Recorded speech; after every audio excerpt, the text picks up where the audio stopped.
आता दादा यायची वेळ झाली आणि त्याला पण लागोपाठ सरप्राईज देतोय सगळ्यांना. हॅट्रिक सरप्राईज खरंच. तर सरप्राईजची हॅट्रिक होते का बघूया. कारण दोन तर सरप्राईज झाले. तर वाट बघतोय.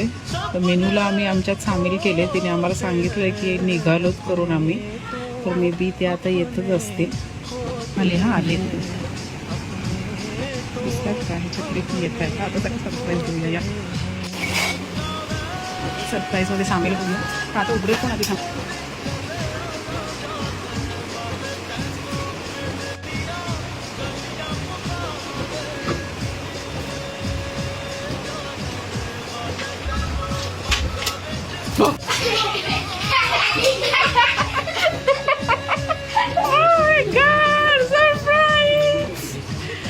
आणि सरप्राईजची हॅट्रिक झालेली आहे.